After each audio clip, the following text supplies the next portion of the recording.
ابو جحیفہ نے کہا کہ نبی کریم صلی اللہ علیہ وسلم ہمارے پاس دوپہر کے وقت تشریف لائے اور آپ نے بطحا میں ظہر اور عصر کی دو دو رکعتیں پڑھیں۔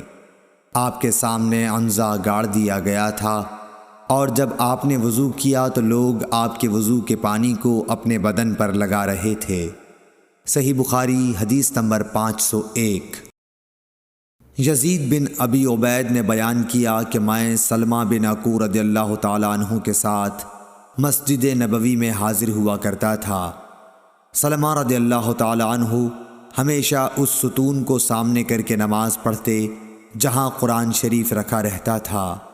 میں نے ان سے کہا کہ اے ابو مسلم، میں دیکھتا ہوں کہ آپ ہمیشہ اسی ستون کو سامنے کر کے نماز پڑھتے ہیں۔ انہوں نے فرمایا کہ میں نے نبی کریم صلی اللہ علیہ وسلم کو دیکھا، آپ خاص طور سے اسی ستون کو سامنے کر کے نماز پڑھا کرتے تھے۔ صحیح بخاری حدیث نمبر 502۔ انس بن مالک رضی اللہ تعالی عنہ نے کہا کہ میں نے نبی کریم صلی اللہ علیہ وسلم کے بڑے بڑے صحابہ رضوان اللہ علیہ مجمعین کو دیکھا کہ وہ مغرب کی اذان کے وقت ستونوں کی طرف لپکتے، اور شعبہ نے عمر بن عامر سے، انہوں نے حضرت انس رضی اللہ تعالی عنہ سے اس حدیث میں یہ زیادتی کی ہے، یہاں تک کہ نبی کریم صلی اللہ علیہ وسلم حجرے سے باہر تشریف لاتے۔ صحیح بخاری حدیث نمبر 503۔ عبداللہ بن عمر رضی اللہ تعالی عنہ نے کہا کہ نبی کریم صلی اللہ علیہ وسلم بیت اللہ کے اندر تشریف لے گئے، اور اسامہ بن زید، عثمان بن طلحہ اور بلال رضی اللہ تعالی عنہ بھی آپ کے ساتھ تھے۔ آپ دیر تک اندر رہے، پھر باہر آئے، اور میں سب لوگوں سے پہلے آپ کے پیچھے ہی وہاں آیا۔ میں نے بلال رضی اللہ تعالی عنہ سے پوچھا کہ نبی کریم صلی اللہ علیہ وسلم نے کہاں نماز پڑھی تھی؟ انہوں نے بتایا کہ آگے کے دو ستونوں کے بیچ میں آپ نے نماز پڑھی تھی۔ صحیح بخاری حدیث نمبر 504۔ عبداللہ بن عمر رضی اللہ تعالیٰ عنہ سے روایت ہے کہ حضرت صلی اللہ علیہ وسلم کعبے کے اندر تشریف لے گئے، اور اسامہ بن زید، بلال اور عثمان بن طلحہ حجبی بھی آپ کے ساتھ تھے۔ پھر عثمان رضی اللہ تعالیٰ عنہ نے کعبے کا دروازہ بند کر دیا، اور آپ صلی اللہ علیہ وسلم اس میں ٹھہرے رہے۔ جب آپ باہر نکلے تو میں نے بلال رضی اللہ تعالیٰ عنہ سے پوچھا کہ نبی کریم صلی اللہ علیہ وسلم نے اندر کیا کیا؟ انہوں نے کہا کہ آپ نے ایک ستون کو تو بائیں طرف چھوڑا، اور ایک کو دائیں طرف، اور 3 کو پیچھے، اور اس زمانے میں خانہ کعبہ میں 6 ستون تھے۔ پھر آپ نے نماز پڑھی۔ امام بخاری نے کہا کہ ہم سے اسماعیل بن ابی ادریس نے کہا، وہ کہتے ہیں کہ مجھ سے امام مالک نے یہ حدیث یوں بیان کی کہ آپ نے اپنے دائیں طرف 2 ستون چھوڑے تھے۔ صحیح بخاری حدیث نمبر 505۔ موسیٰ بن عقبہ نے نافع سے روایت کیا ہے کہ عبداللہ بن عمر رضی اللہ تعالی عنہ جب کعبے میں داخل ہوتے تو سیدھے منہ کے سامنے چلے جاتے، دروازہ پیٹھ کی طرف ہوتا، اور آپ آگے بڑھتے۔ جب ان کے اور سامنے کی دیوار کا فاصلہ قریب 3 ہاتھ کے رہ جاتا تو نماز پڑھتے۔ اس طرح آپ اس جگہ نماز پڑھنا چاہتے تھے جس کے متعلق حضرت بلال رضی اللہ تعالیٰ عنہ نے آپ کو بتایا تھا کہ نبی کریم صلی اللہ علیہ وسلم نے یہی نماز پڑھی تھی۔ آپ فرماتے تھے کہ بیت اللہ میں جس کونے میں ہم چاہیں نماز پڑھ سکتے ہیں، اس میں کوئی قباحت نہیں ہے۔ صحیح بخاری حدیث نمبر 506۔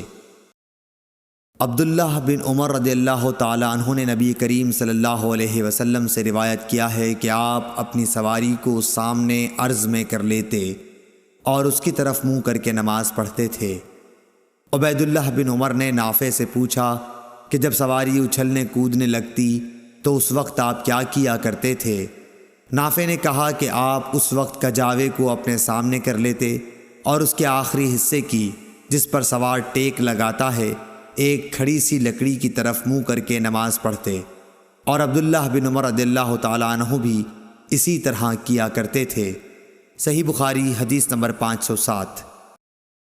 اسود بن یزید نے حضرت عائشہ رضی اللہ تعالی عنہا سے روایت کیا ہے، آپ عائشہ رضی اللہ تعالی عنہا نے فرمایا تم لوگوں نے ہم عورتوں کو کتوں اور گدھوں کے برابر بنا دیا، حالانکہ میں چارپائی پر لیٹی رہتی تھی اور نبی صلی اللہ علیہ وسلم تشریف لاتے اور چارپائی کے بیچ میں آ جاتے یا چارپائی کو اپنے اور قبلے کے بیچ میں کر لیتے، پھر نماز پڑھتے۔ مجھے آپ کے سامنے پڑا رہنا برا معلوم ہوتا، اس لیے میں پائنتی کی طرف سے کھسک کر لحاف سے باہر نکل جاتی۔ صحیح بخاری حدیث نمبر 508۔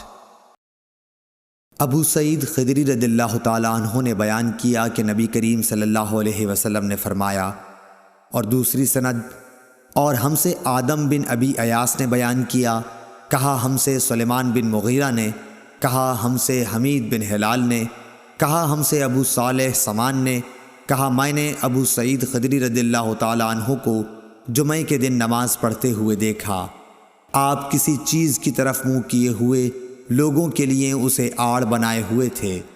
ابو معید کے بیٹوں میں سے ایک جوان نے چاہا کہ آپ کے سامنے سے ہو کر گزر جائے، ابو سعید نے اس کے سینے پر دھکا دے کر باز رکھنا چاہا۔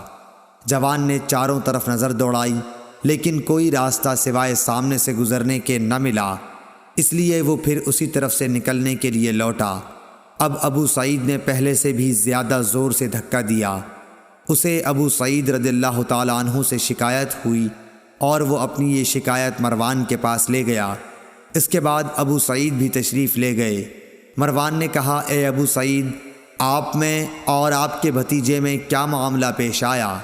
آپ نے فرمایا کہ میں نے نبی کریم صلی اللہ علیہ وسلم سے سنا ہے، آپ نے فرمایا تھا کہ جب کوئی شخص نماز کسی چیز کی طرف منہ کر کے پڑھے اور اس چیز کو آڑ بنا رہا ہو، پھر بھی اگر کوئی سامنے سے گزرے تو اسے روک دینا چاہیے، اگر اب بھی اسے اصرار ہو تو اس سے لڑنا چاہیے، کیونکہ وہ شیطان ہے۔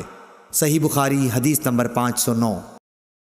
بصر بن سعید کو زید بن خالد نے ابو جہیم عبداللہ انصاری رضی اللہ تعالیٰ عنہ کی خدمت میں ان سے یہ بات پوچھنے کے لیے بھیجا کہ انہوں نے نماز پڑھنے والے کے سامنے سے گزرنے والے کے متعلق نبی کریم صلی اللہ علیہ وسلم سے کیا سنا ہے۔ ابو جہیم نے کہا کہ رسول اللہ صلی اللہ علیہ وسلم نے فرمایا تھا کہ اگر نمازی کے سامنے سے گزرنے والا جانتا ہے کہ اس کا کتنا بڑا گناہ ہے تو اس کے سامنے سے گزرنے پر 40 تک وہیں کھڑے رہنے کو ترجیح دیتا۔